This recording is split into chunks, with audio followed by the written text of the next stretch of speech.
The Canonization by John Donne. This is one of John Donne's most celebrated metaphysical poems. It is a brilliant, witty defense of love against the cynical criticisms of the outside world. The core argument: the speaker is addressing a friend or critic who is scolding him for ruining his life with a love affair. The speaker argues that his love is harmless to the world, and more importantly, that it is a spiritual mystery that raises him and his lover to the status of saints. Now let's see stanza by stanza analysis. Stanza 1, the outburst. For God's sake, hold your tongue and let me love. The poem opens with a dramatic conversational explosion. The speaker tells the critic to shut up, hold your tongue, and focus on anything else: his own illness, palsy, gout, his grey hair, or his lost money. He urges the critic to go join the rat race, get a job, go to court, chase money, or suck up to the king. Just leave the speaker alone to love. Stanza 2, love is harmless. Alas, alas, who is injured by my love? The speaker mocks the cliches of Petrarchan poetry, where lovers' sighs create storms and creates floods, and tears create floods. He asks sarcastically, have my sighs sunk any merchant ships? Have my tears flooded anyone's farm field? Has my fear of love added to the plague statistics? The world keeps turning. Soldiers still fight wars and lawyers still sue people, regardless of his love. Therefore, the critic has no right to complain. Stanza 3, the metamorphosis, the conceits. Call us what you will, we are made such by love. Here, the speaker accepts the labels the world gives them and transforms them into something wholly through metaphysical conceits, extended metaphors. The moth or fly. They are like flies drawn to a candle, tapers, destined to burn up in their own passion. The eagle and the dove, they combine the predator, strength or masculinity, and the prey, gentleness or femininity, into one being. The phoenix, this is a crucial image. The phoenix is a mythical bird that burns itself and is reborn from the ashes. The speaker claims that because he and his lover die and rise the same, this is a sexual pun on dying as orgasm, but also a spiritual reference to resurrection. They embody the mystery of the phoenix. They are mysterious by this love. Stanza 4, immortality through art. We can die by it, if not live by love. If they cannot live famous lives in the real world, they will die and become immortal in poetry. They don't need a half-acre tomb, a giant physical monument. Instead, they will build pretty rooms in sonnets, poems. Just as a well-wrought urn, a beautiful funeral vase, holds ashes as well as a giant grave does, their poem will hold their love forever. This verse will be their legend. Stanza 5, the saintly invocation. And thus invoke us, you whom reverend love. The poem concludes with the speaker imagining a future where he and his lover are recognized as saints of love. Future lovers will pray them, saying, you who made a sanctuary, hermitage out of each other, you whose eyes captured the whole world, beg from above a pattern of your love. The speaker has successfully flipped the argument. He started as a man being scolded for wasting his life and ended as a saint whom the rest of the world begs for guidance. So here the key themes are the sacred and the profane. Donne boldly mixes religious terminology, canonization, hymns, hermitage with sexual love. He suggests that erotic love, when true, is just as holy as religious devotion. The microcosm, the lovers create a world within themselves. They don't need the outside world, courts, wars, kings, because they have the whole world's soul inside their eyes. The paradox. The poem relies on the paradox that by dying to the world, giving up social status for love, they gain eternal life, that is, sainthood. John Donne, The Canonization poem belongs to the category of metaphysical love lyric from songs and sonnets. The central themes are sacredness of profane love, love as self-sufficient, immortality through love and poetry, and love versus social world. So Donne elevates human love to the level of religious sainthood. Structure and form. There are 5 stanzas, each of 9 lines, and the rhyme scheme is A, B, A, B, B, C, C, D, D.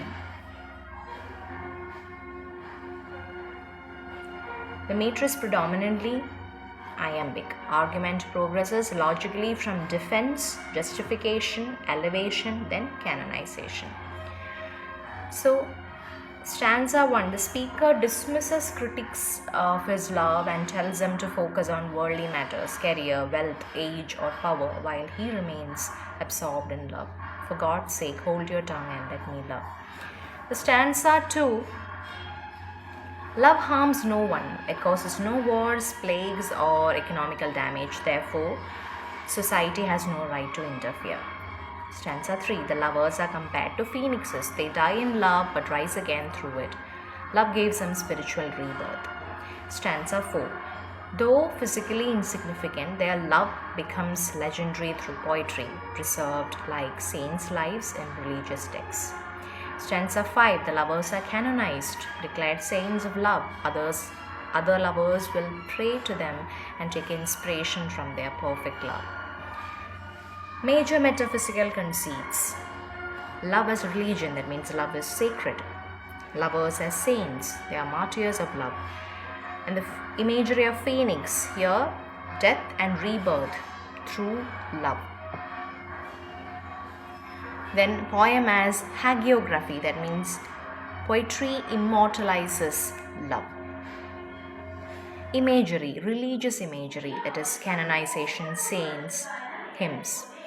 Then alchemical imagery, that is transformation through love. Mythical imagery, phoenix, natural imagery, flies, tapers. The tone is defiant, confident, playful yet serious, then argumentative.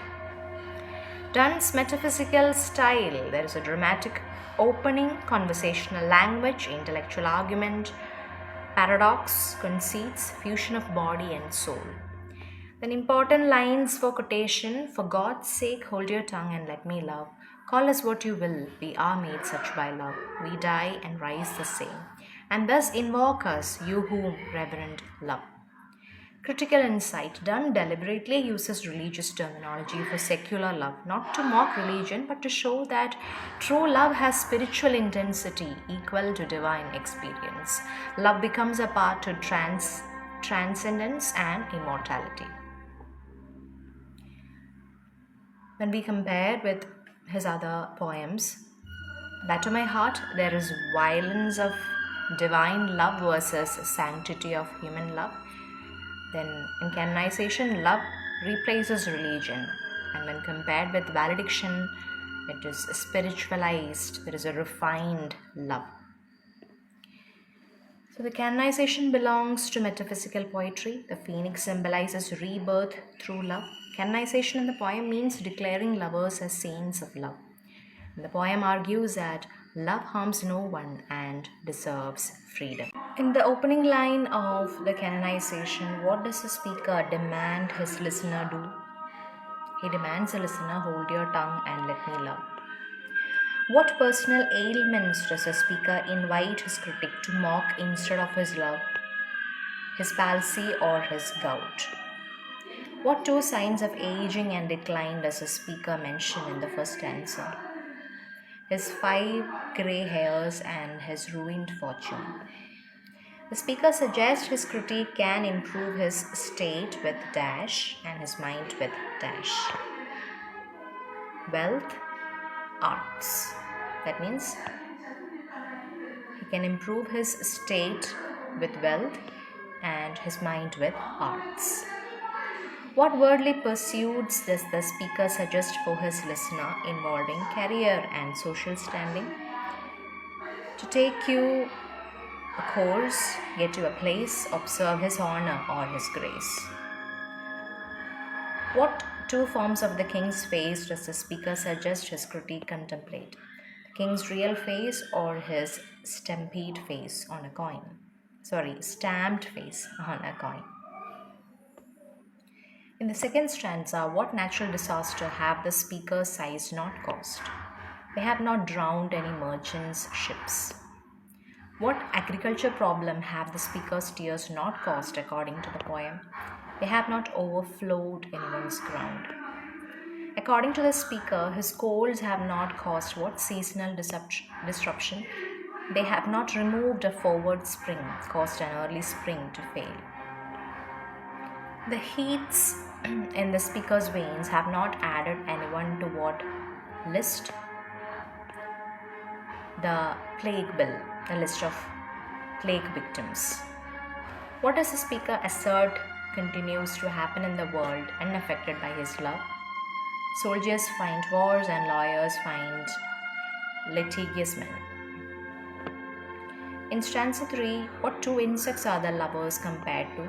They are compared to flies. The speaker says he and his lover are dash, who at our own cost die. Tapers. What two contrasting birds do the lovers find within themselves?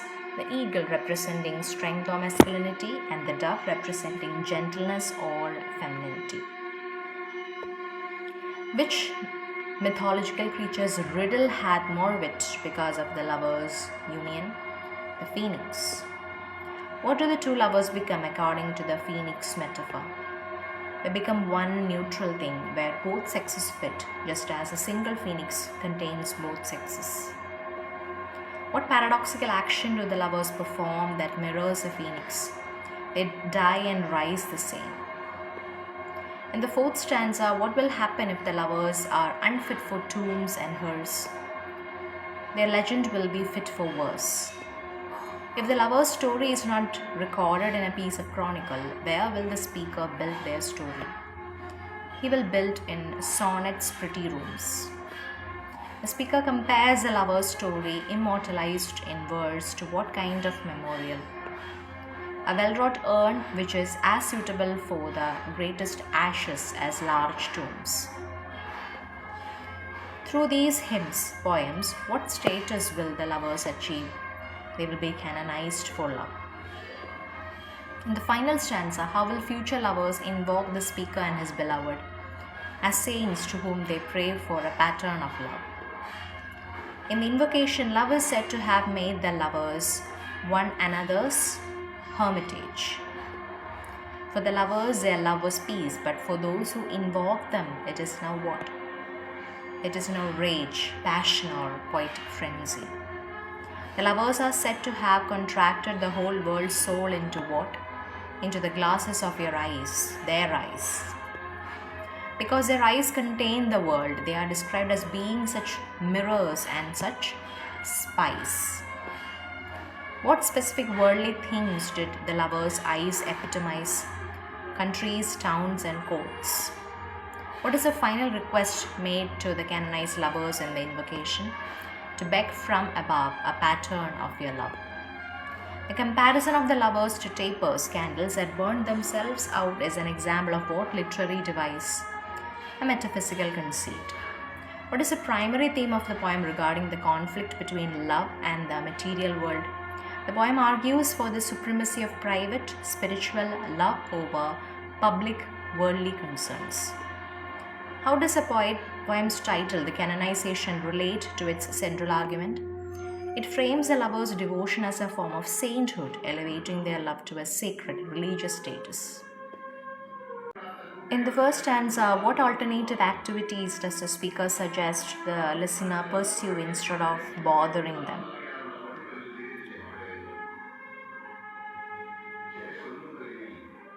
Seek worldly success through career status or wealth. The speaker lists options like getting a job, get to a place, observing courtly figures, or contemplating the king's money, all of which are worldly pursuits.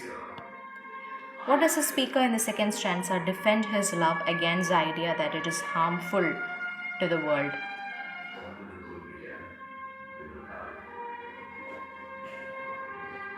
By arguing that,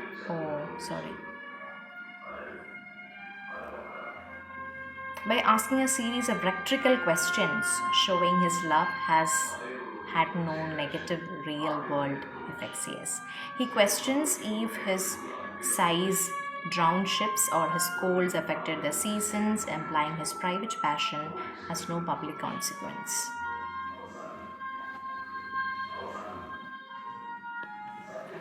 The third stanza, the speaker says the lovers find the eagle and the dove in themselves. What does this pairing of birds likely represent? The combination of masculine aggression, eagle, and feminine gentleness, dove, within their unified love. The eagle and dove are traditional symbols of masculine power and feminine peace, and finding both in us suggests a harmonious blend of these qualities. What is the significance of the phoenix riddle in the context of the poem?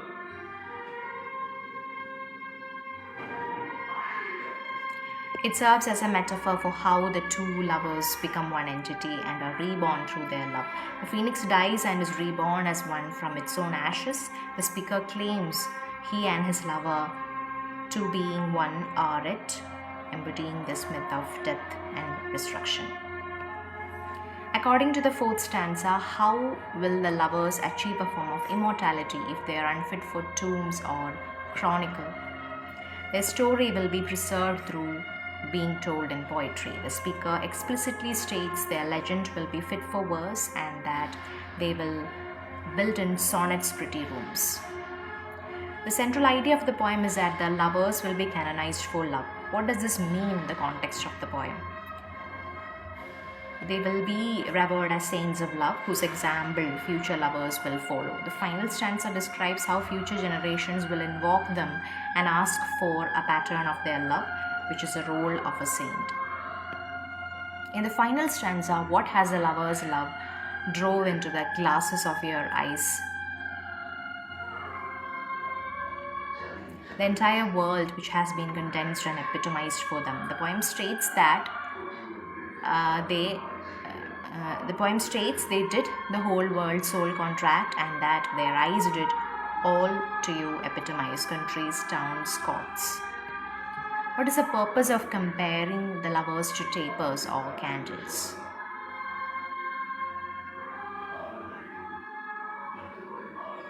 To show that their passion consumes them, leading to a kind of death. The line, "at our own cost die," connects the image of a burning candle which consumes itself to produce light and heat to the self-consuming nature of their love.